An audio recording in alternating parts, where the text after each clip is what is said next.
Revenge with Karen. It started with a paper jam. Not just any jam, this one mangled the quarterly forecast Denise had spent 3 hours printing for the Monday exec meeting. She stood there in the fluorescent-lit copy room, yanking the charred corner of page 17 from the belly of the machine like it was a dying confession. That printer had always hated her. But it wasn't the jam that told her something was off. It was the silence in the office afterward.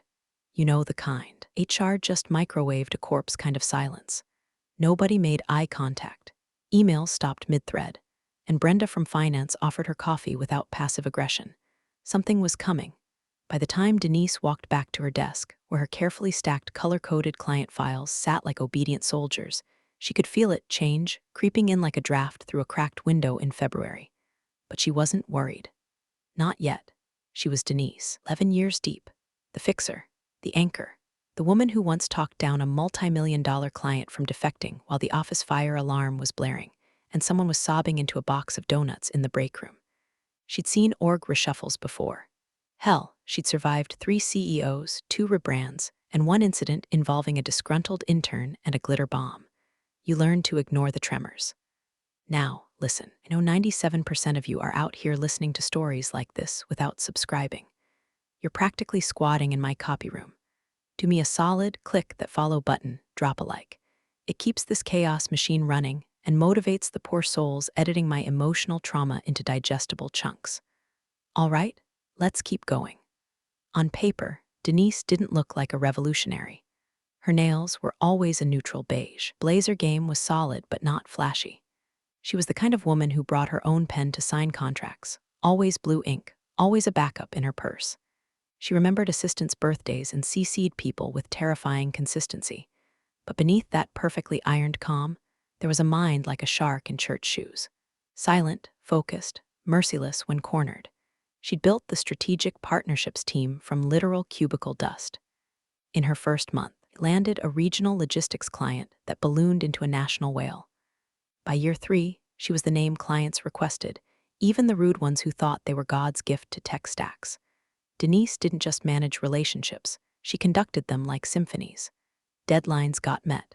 Clients got charmed. Revenue soared. She wasn't just essential, she was infrastructure. So when rumors of a restructure started humming around the office like a dying refrigerator, she brushed them off with a smile and a sip of lukewarm coffee. Probably just another executive consultant sniffing around for billable hours. Denise had the kind of professional gravity that made nonsense slide off her like rain on a tarp. But then came Friday. The email subject line, departmental update mandatory attendance. The body, conference room B, 3 p.m., no emojis, no catering notice. Just vibes and foreboding. She walked into that meeting with the quiet dignity of a woman who's unbothered by politics because she wins by results. Blake, her boss's nephew, fresh out of some third-tier MBA mill and still using synergy without irony, was already seated. She clocked the smirk, the self-satisfied posture, the bad tie. She filed it all away. Denise noticed everything.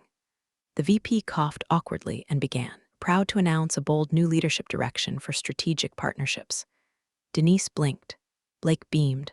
"We've selected Blake to spearhead this initiative as the new head of partnerships," the VP said with all the charisma of a wet napkin. There it was. The betrayal. Not with a confrontation. Not with a hard conversation. But with a smirk and a PowerPoint. The applause was slow, polite, and scared. HR clapped like they were being held at gunpoint. Someone in the back muttered congrats, and Blake managed to mispronounce one of their biggest clients during his impromptu acceptance stammer. Denise didn't speak, didn't flinch. She nodded, stood, and walked out before the coffee tray even hit the table. Not a dramatic exit, no slamming doors, no "you'll regret this" monologue.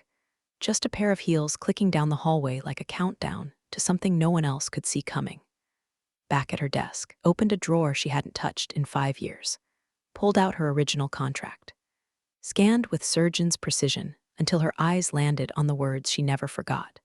Clause 8, in the event of promotional bypass, due to internal familial conflict of interest, non-compete provisions shall be deemed null, and the employee shall retain client claim rights for personally acquired accounts.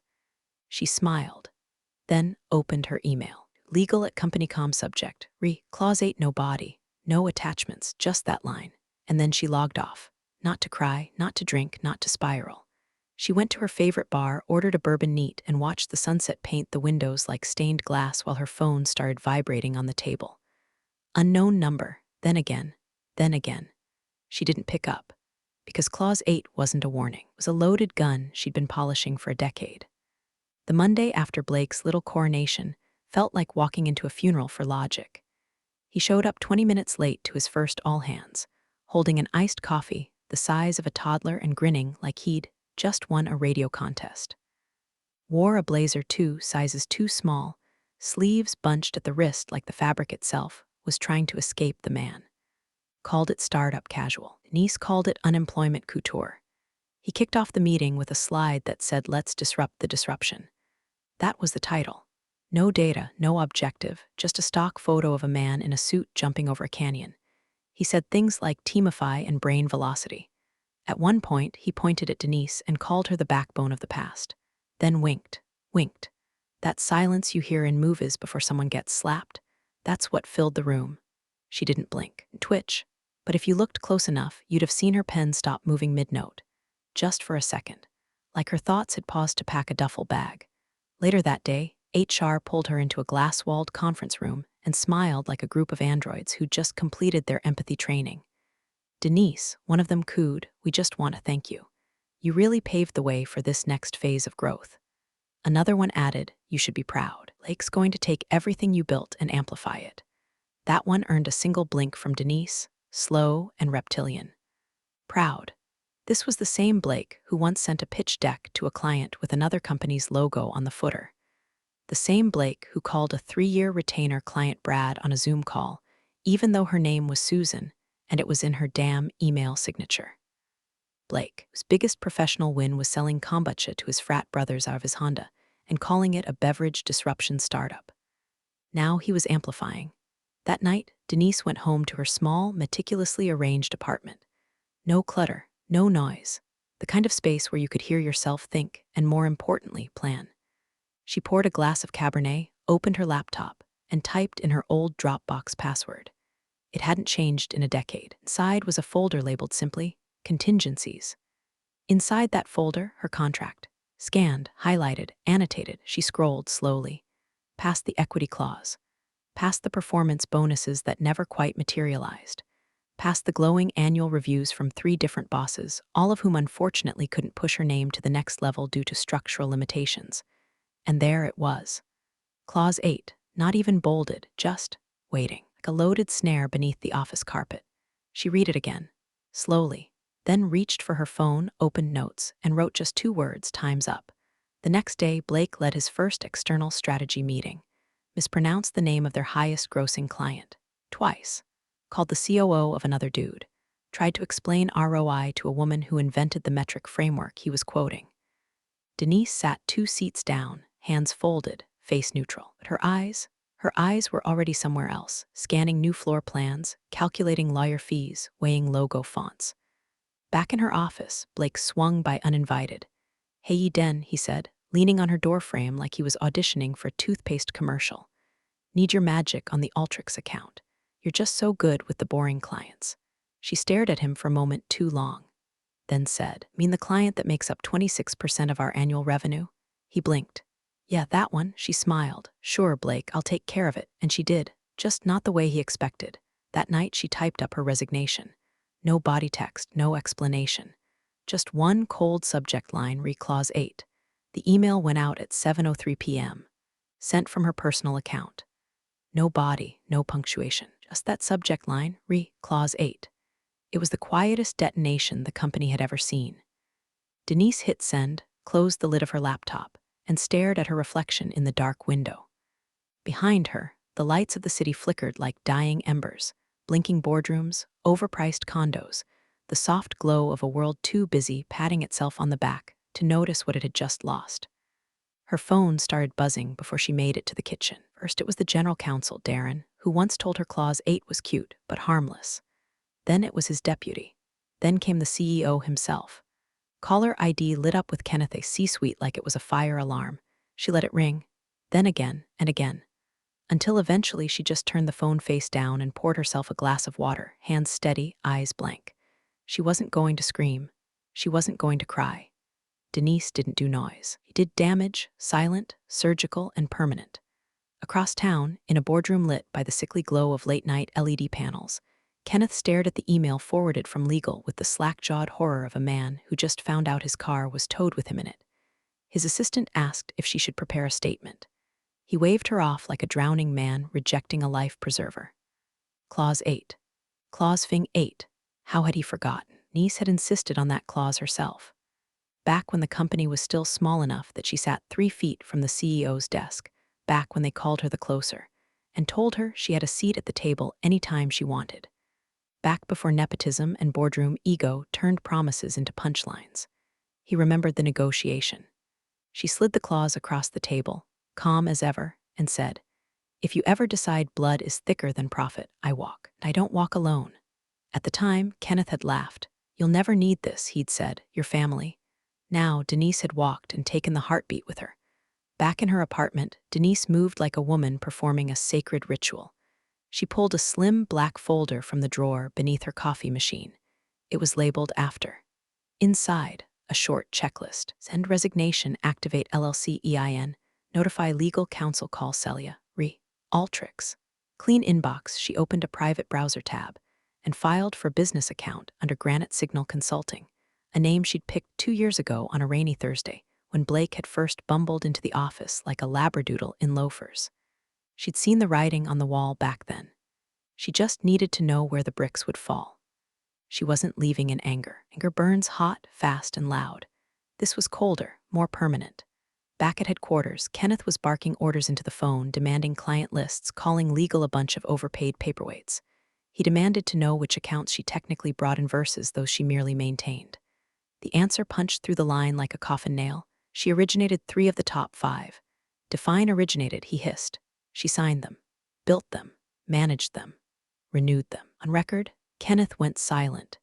In her inbox, Denise found 3 flagged emails from former clients, the kind who had her personal number and sent her Christmas cards with handwritten notes.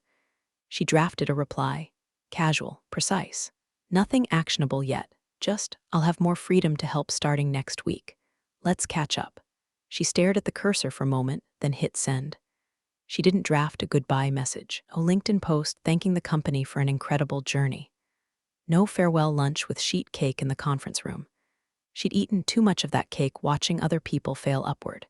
She just disappeared, her old calendar, empty, her Slack, quiet, her office, dark. HR pinged her twice, asking if she wanted an exit interview.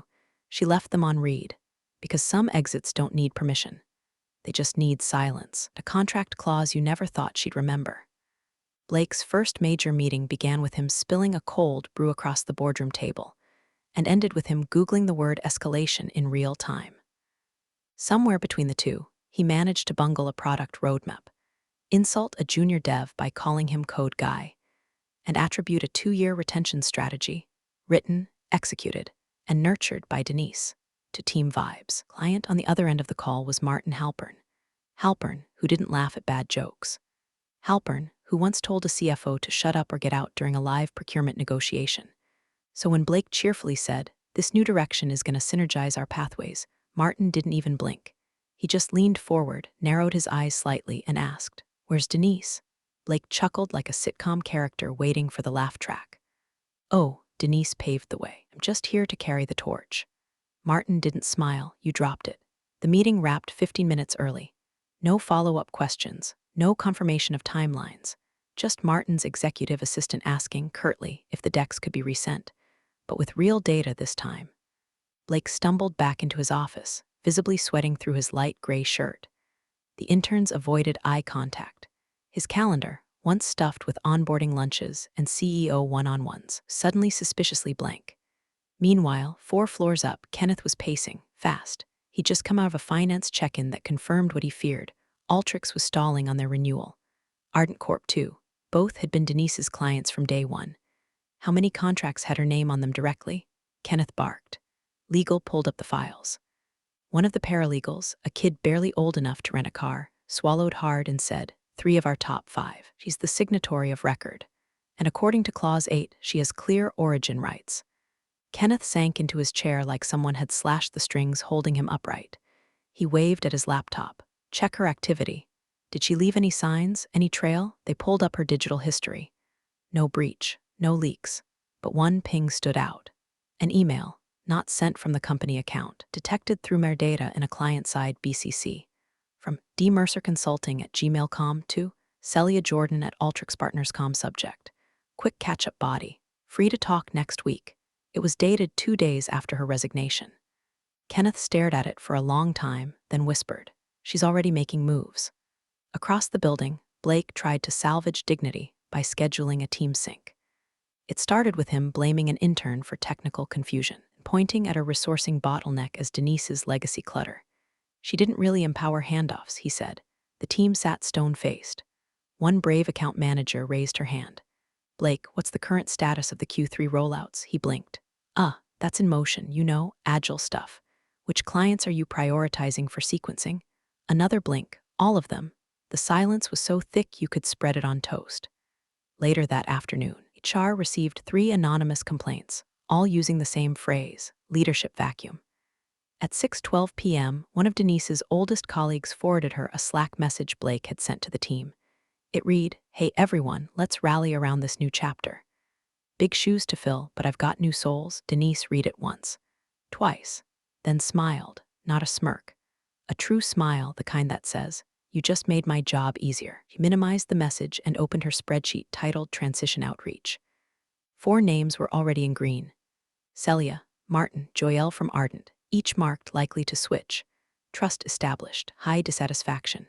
Her phone pinged. A new message from Martin. "Available Thursday. Let's chat." She poured herself a second glass of wine. Outside, the city spun on, unaware. Inside, Denise was building something no one could stop. One silent call at a time. New site was nothing fancy.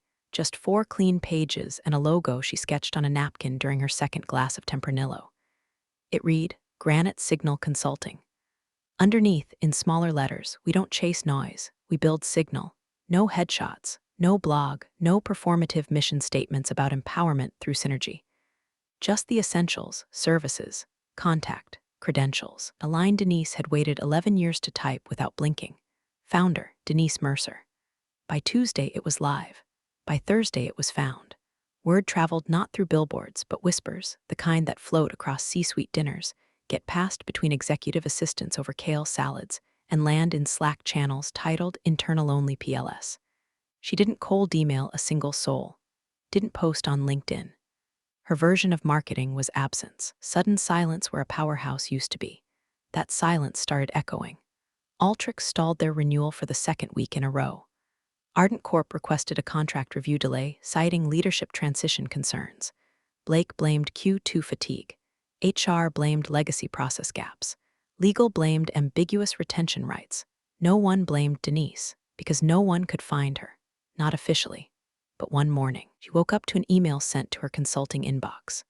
Subject line, confidential, quick eyes on this.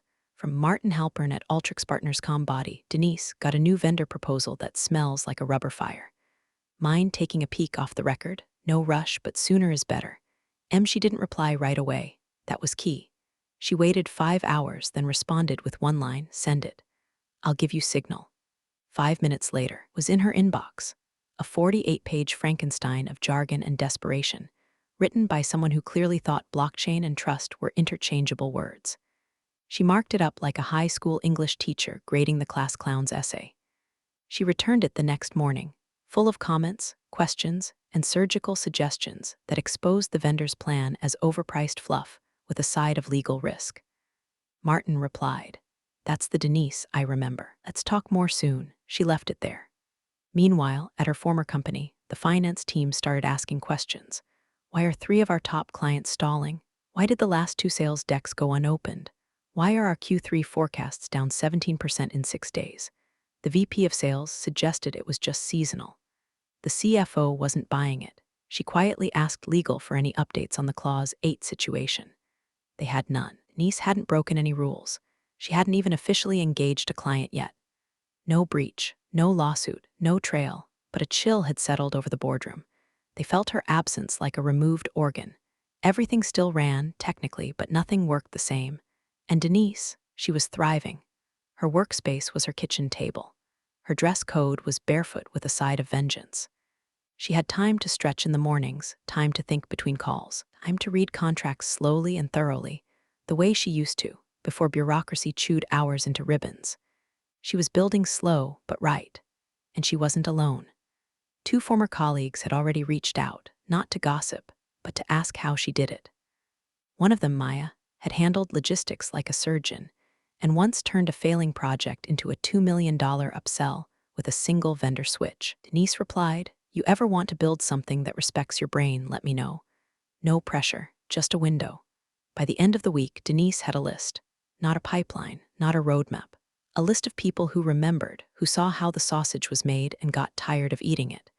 The company still hadn't figured it out. They thought clients were dragging their feet because of the market. They thought Denise had retired. They didn't realize she was sharpening a blade in a room just out of view. And every day they kept her name off their radar was another inch she carved into the edge. Monday, 9:02 a.m. sharp. An email hit the firm's shared inbox like a bowling ball through stained glass. From Celia Jordan at Ultrix Partners.com to Partnerships at Theframcom CC, Legal at Theframcom Subject. Project Lancer third-party oversight. Following recent internal transitions, Ultrix would like to formally request Denise Mercer as independent oversight for Project Lancer, effective immediately. We require her expertise to ensure continuity and strategic clarity. Please advise on next steps. Celia Jordan, VP Strategy. Ultrix Partners, the silence afterward was biblical. Kenneth read it 3 times before muttering, "You've got to be kidding me." Blake, already sweating through another one of his disruption blue button-downs, piped up, "That's insane. She can't just step in like she's still one of us. Isn't that a violation or something?" Legal's senior counsel looked up, adjusted his glasses, and deadpanned. "She walked under Clause 8. She owns her origin rights. That includes the right to serve as third party. She's clean," Blake blinked. "So we can't stop her," the lawyer shrugged. "You could ask her nicely, or try to undercut her. But if you go legal, you'll lose, and you'll make it public." Kenneth muttered something unintelligible and stood up so fast his chair tipped backward. He stormed out of the conference room, barking at his assistant to get Ultrix on the damn phone. 10 minutes later, Denise received an email from a shell-shocked operations manager at the firm. "Hi, Denise. We saw the request from Ultrix. Would you be open to discussing a cooperative oversight structure in which you partner directly with Blake? Please advise availability." Denise read it while slicing apples in her kitchen. She didn't reply, didn't even click mark as read. He just dropped the phone face down on the counter and let the silence build like a wave curling at the edge of a cliff. By noon, Blake tried to take matters into his own hands. He drafted an email to Ultrix hastily, rambling, passive-aggressive, somewhere between PR damage control and insecure tech's wannabe energy.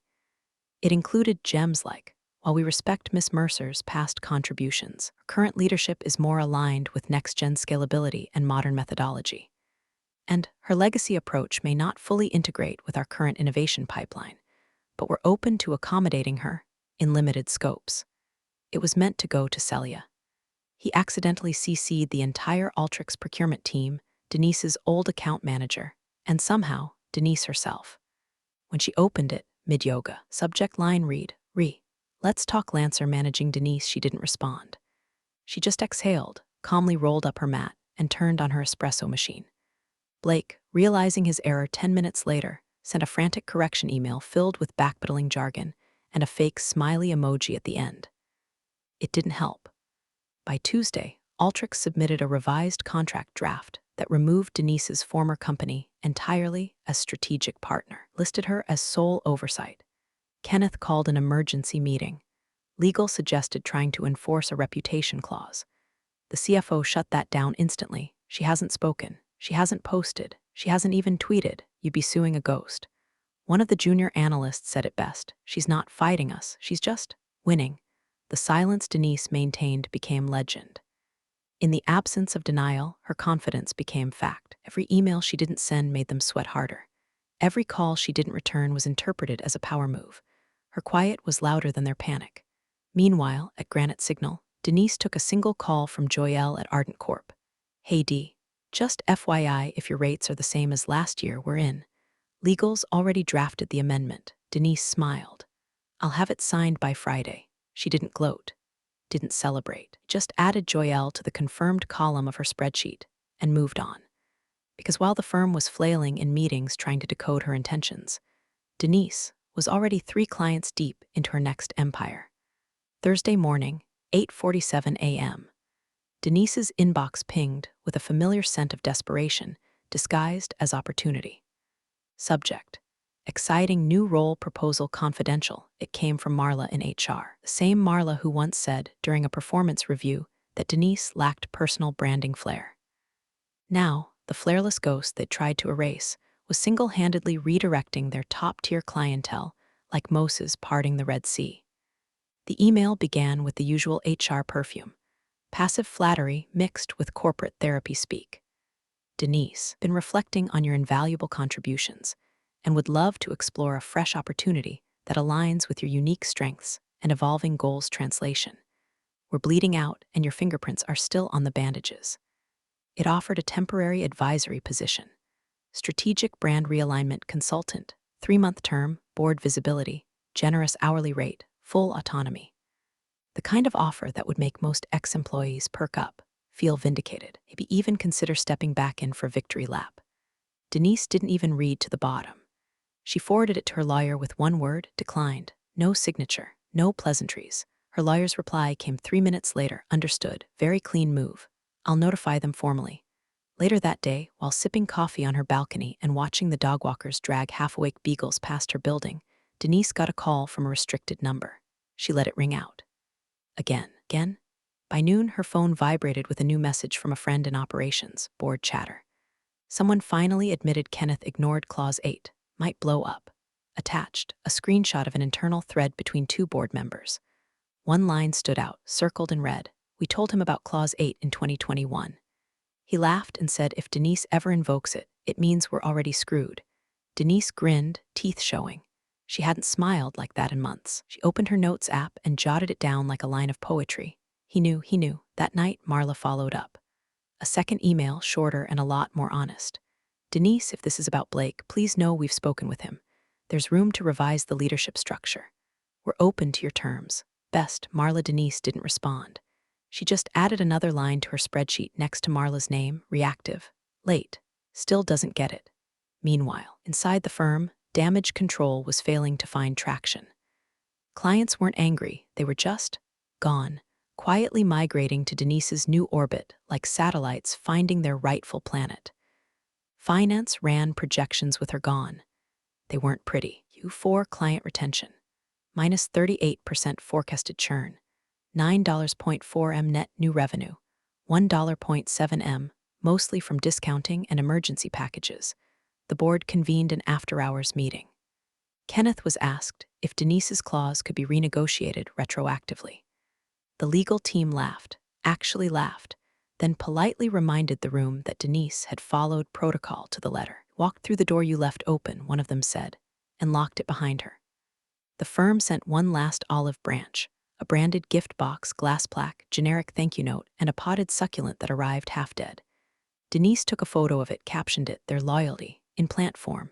She didn't post it, just saved it to a private album titled Museum of Regret. As the week closed, Denise reviewed her newest contract, signed, scanned, and wire initiated. Ardent Corp locked in, that made 3. She stared at her screen, then whispered to no one, they're not calling because I'm loud. They're calling because I left. Then she shut her laptop, poured a glass of Pinot, and toasted the silence. Denise clicked sign for the 3rd time that week and watched the digital ink bind another 7-figure contract to her name. Altrix, Ardent Corp, Convergent Logistics.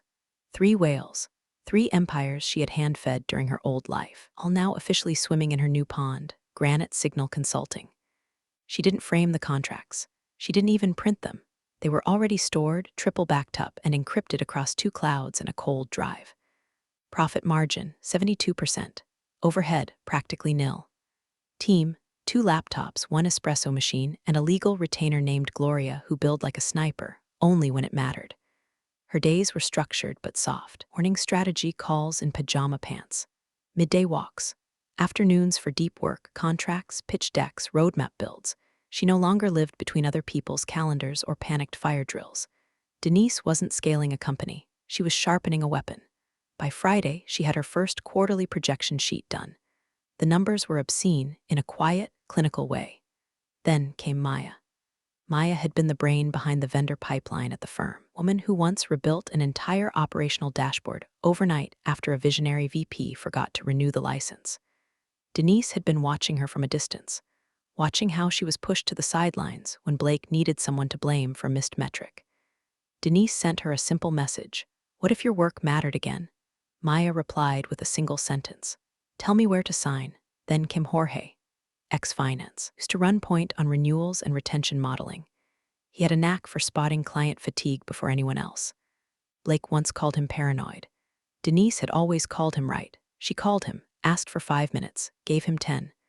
By the end of the day, she drew up an equity plan, modest shares, real skin, clear terms, no empty titles, just weight and worth. Her team was small, tight, surgical, the kind of crew that didn't ask for applause, just got results and left the smoke behind them. Meanwhile, back at her old company, panic had metastasized into initiative. Kenneth and Blake held a town hall with trembling smiles and unveiled their latest pivot, Veradign Global. New logo, blue and gray, modern typeface. The kind of brand that screamed we paid a freelancer on Upwork and told them we wanted to feel like innovation. Launch video had stock footage of wind turbines and laughing interns. Nobody cared. Clients weren't angry, they were gone. One posted on LinkedIn, excited to announce a new partnership with Granite Signal. If you know, you know. That post got 812 likes in 3 hours. The old firm reposted a video of Blake giving a webinar about client trust in the age of speed. It got 3 likes. One was from his mom. By Wednesday, Denise got an unexpected calendar invite. From Kenneth Andrews at Veradign Globalcom subject. Urgent, opportunity to connect time. Thursday, 11:30 a.m., 12 o'clock p.m. location. Neutral Ground Belmont Executive Center, downtown attached. A vague agenda labeled mutual benefit discussion. She stared at it, didn't accept, didn't decline. She just let it hover, like smoke before a blaze, like thunder before the shatter. Because Kenneth wasn't reaching out to reconcile. He was reaching out because the castle had crumbled and the drawbridge was stuck. And the woman they'd once called operational support now owned the road they used to walk on. She didn't prepare a deck, didn't need one. She just opened her inbox, refreshed her contracts, and packed a single folder, signed agreements, revenue reports, a client survey quote that said, "With Denise, we never worry, we just build." Empire wasn't loud. It didn't need to be. It had already replaced them. And tomorrow, she'd let Kenneth watch the coronation up close. The lobby at Belmont Executive Center smelled like lemon-scented denial and freshly printed resumes. Denise arrived 5 minutes early, carrying nothing but a leather folder and a comm that clung to her like expensive perfume. No entourage, no laptop, no performative phone call on the way in, just her and the weight of everything they'd tried and failed to bury. Kenneth was already seated inside the conference room, tapping his Montblanc pen like it was the pulse he couldn't find anymore. He looked thinner, grayer. The confident man who once toasted quarterly wins with $300 champagne now looked like a character in someone else's PowerPoint. He stood when she entered, reached for a handshake. She sat. "Denise," he started, voice warm and false, like a furnace with a gas leak. "I've been meaning to say, you were always more valuable than we gave you credit for." She didn't respond. He cleared his throat. "We fumbled things. Clearly. And look, I'm not here to rewrite history. But maybe there's still a future. Together. The board's open to a reimagined role, leadership level, strategic latitude.